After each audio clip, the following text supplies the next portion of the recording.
Ajma'in. Alhamdulillah, para jemaah dirahmati Allah Subhanahu wa taala. Kita insya-Allah akan meneruskan di dalam pengajian di dalam kitab Bidayatul Hidayah karangan Al-Imam Al-Ghazali rahimahullahu taala. Dan kita telah sampai kepada bahagian yang mana beliau sedang membicarakan tentang adab-adab masuk ke dalam tandas. Dan daripada perkara yang kita membicarakan sebelum ini adalah berkenaan dengan istinja dan istibra', iaitu disunatkan apabila kita sebelum kita melakukan istinja, kita melakukan sesuatu yang dikenali sebagai istibra', iaitu kita mengeluarkan sisa daripada air kencing.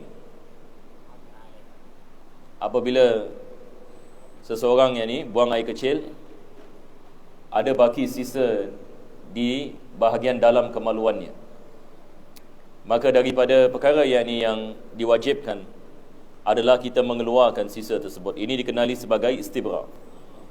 Dan Al-Imam Ghazali membicarakan beberapa perkara. Yang pertama sekali, beliau membicarakan tentang badaham. Badaham ini dia adalah daripada salah satu cara untuk kita mengeluarkan baki sisa air kencing.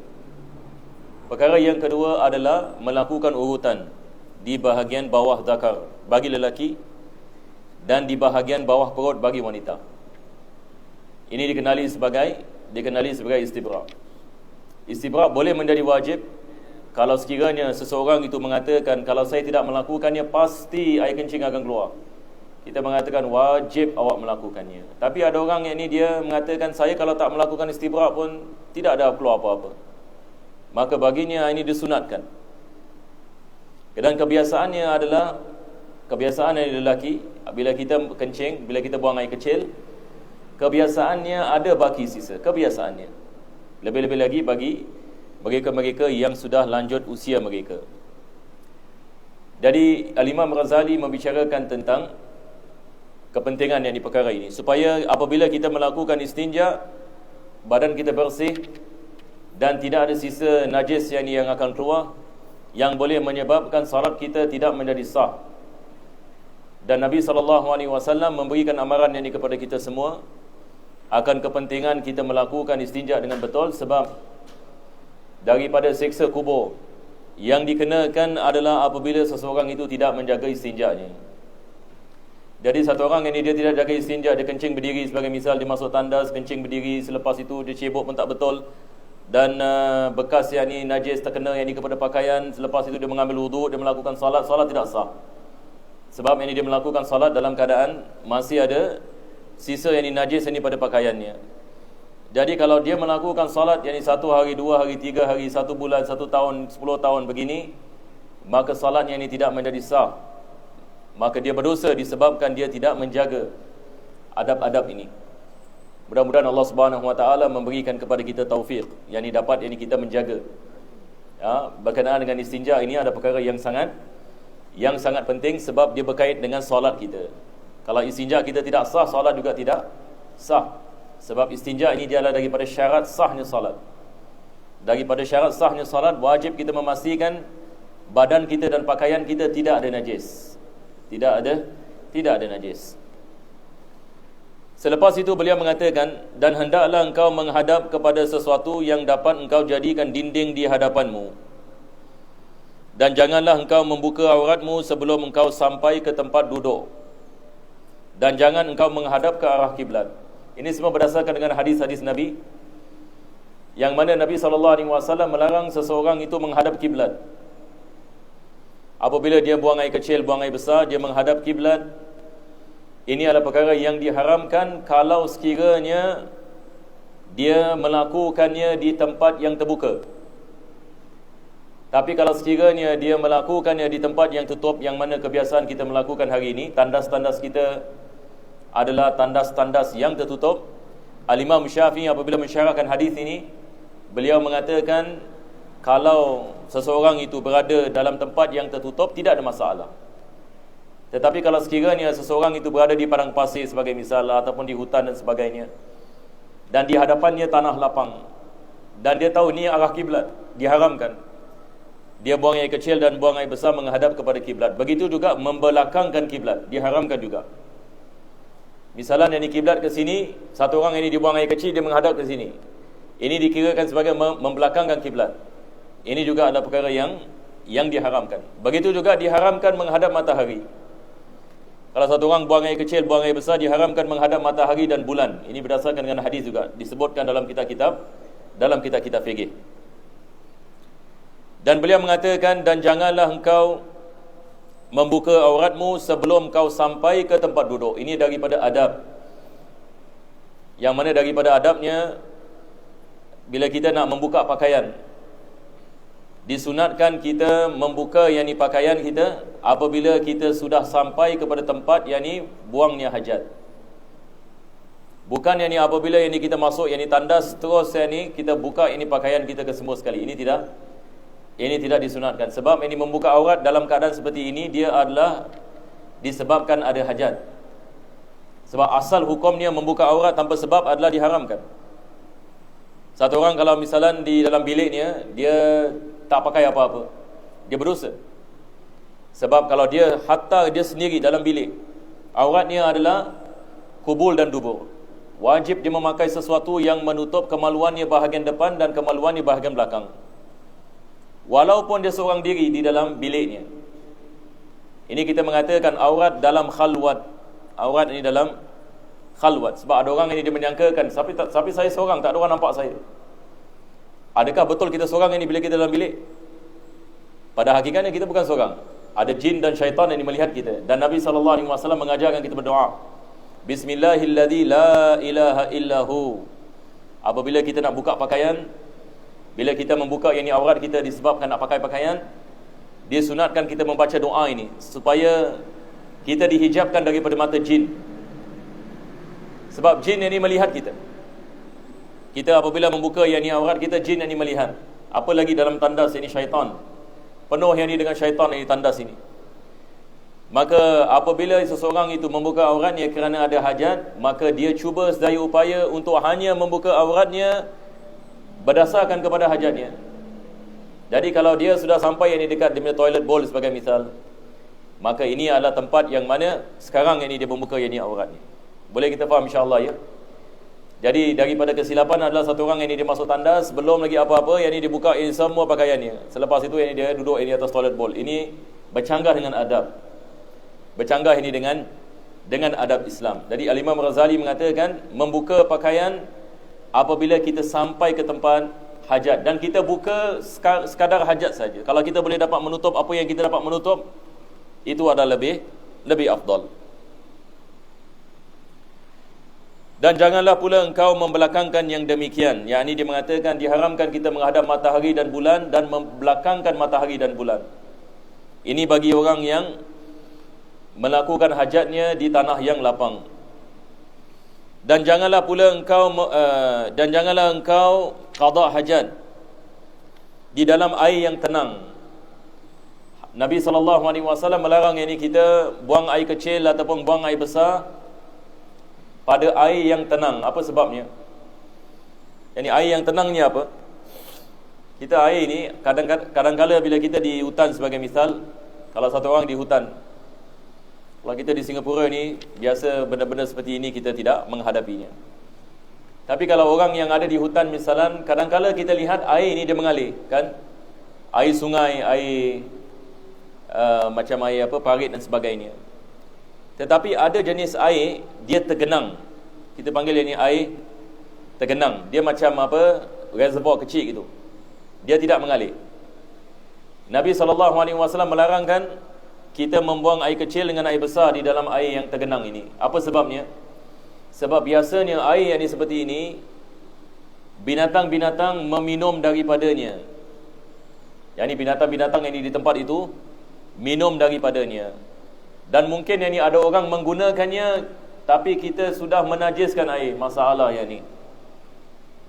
Cuba bayangkan kita menajiskan air. Bila kita menajiskan air, orang nak ambil wuduk pun tak boleh, nak minum pun tak boleh. Binatang-binatang yang minum ini air najis. Maka Nabi SAW melarang kita buang air kecil dengan buang air besar di air yang seperti ini. Tapi beza hukumnya kalau air mengalir. Misalan kalau kita ada sungai mengalir dengan deras, maka ini hukum berbeza.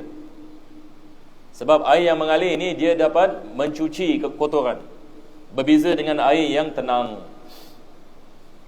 Atau di bawah pokok yang berbuah. Kita juga ada hadis berkenaan dengan larangan buang air kecil dengan buang air besar di bawah pokok yang berbuah. Kenapa pokok yang berbuah? Sebab pokok yang berbuah ini, kalau buahnya jatuh terkena najis.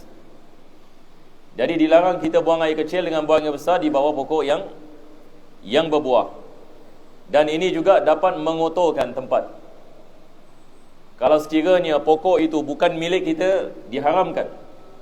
Kalau yang ini milik kita juga bukan milik kita juga diharamkan. Sebab ini kita menjadi sebab buah yang jatuh itu terkena kepada najis. Dan jangan pula di dalam lubang. Dilarang ini kita buang air kecil di dalam lubang. Ini lubang ini kadang-kala dia boleh disebab kita digigit oleh binatang, ataupun kita menjadi sebab menyusahkan ini binatang yang berada dalam lubang. Ini lubang ini biasa ni ada ular di dalamnya. Kalau kita nasib baik, dalamnya tidak ada apa-apa. Mungkin ada semut. Kalau lubang yang ada semut, kita menjadi sebab ini kita menyusahkan binatang-binatang yang yang tinggal dalam lubang itu. Tapi kalau sekiranya lubang itu ada kalajengking, ataupun lubang itu ada ular sebagai misal, maka ditakuti orang ini dipatuk yang ini ular kalau dia buang air kecil yang ini di tempat sedemikian. Jadi dilarang ini kita buang air kecil dan buang air besar di tempat lubang, sebab kebiasaan dari lubang ini ada binatang yang berada di dalamnya.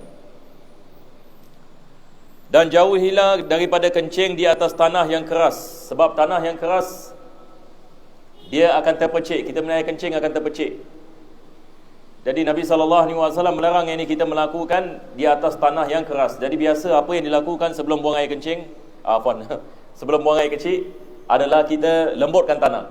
Kalau satu orang misalnya dia buang air kecil di atas tanah, jadi dia memastikan bila air kencing itu kena kepada tanah, dia tidak terpercik, supaya dia tidak menajiskan dirinya. Atau di tempat bertiup angin, kerana ditakuti bahawa engkau akan terkena percikannya. Satu orang ini misalnya dia buang air kecil di padang pasir, dan ini keadaan orang mengatakan kepada dia, awak nak kena baik-baik, ini padang pasir ini anginnya kuat. Jadi biasanya anginnya tiup begini. Jadi jangan yang ini dia buang air kecil dia menghadap angin. Sebab dia menghadap angin masalah. Angin ini dia bila datang dia tak kira time. Bila-bila dia boleh datang. Dan dia kalau datang ini dengan cepat sekali. Jadi kalau satu orang buang air kecil, boleh jadi angin kalau tiup di hadapannya, air kencing itu akan kembali kepadanya. Dan Nabi SAW bersabda, inna ammata adabil qabri minhu. Ini adalah hadis Nabi SAW riwayat Daraqutni.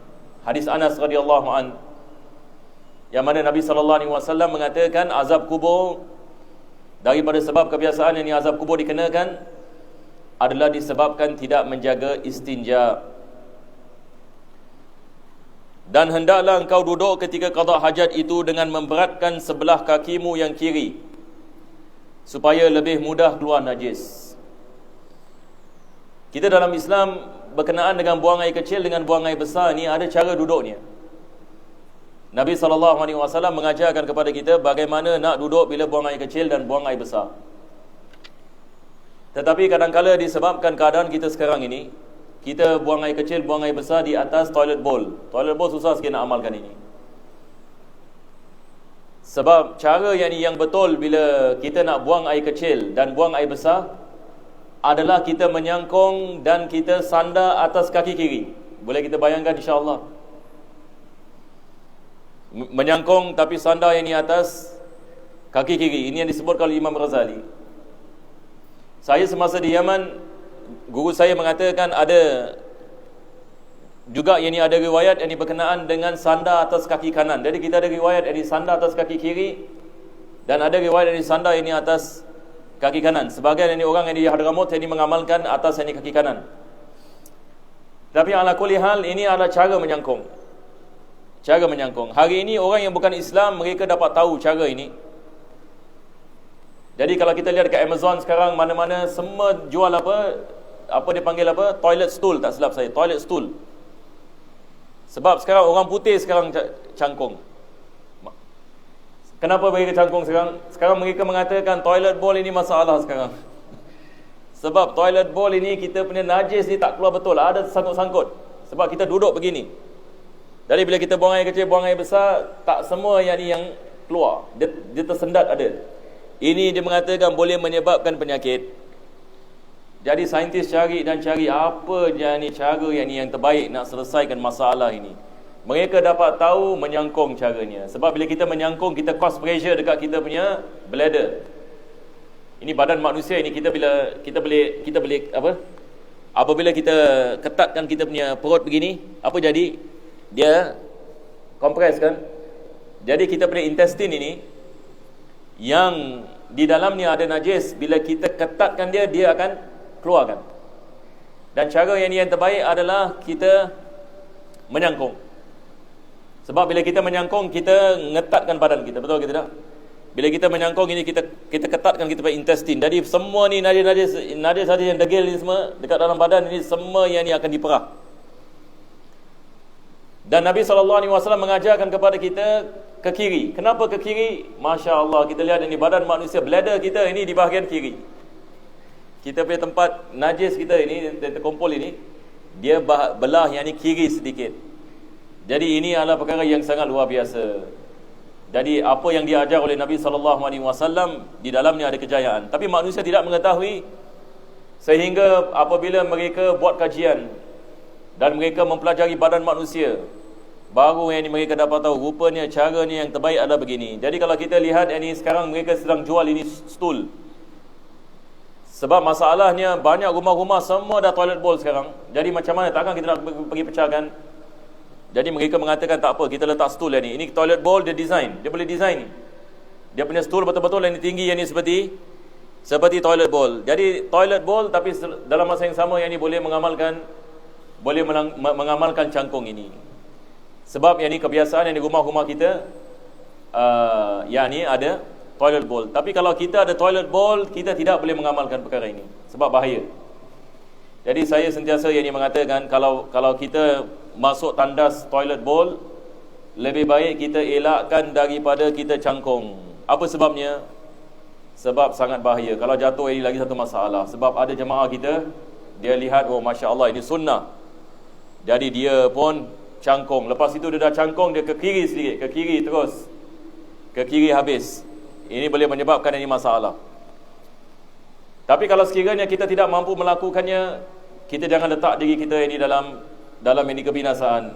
Tapi maksudnya di sini adalah kalau kita mampu, itu adalah lebih afdal. Jadi Al-Imam Ghazali mengatakan, memberatkan sebelah kaki kirimu, dan janganlah engkau kencing di dalam keadaan berdiri, kecuali ketika darurat. Ini seperti mana saya mengatakan minggu lepas, elakkan daripada kencing berdiri. Sebab biasanya kencing berdiri, najis ini akan tersendat.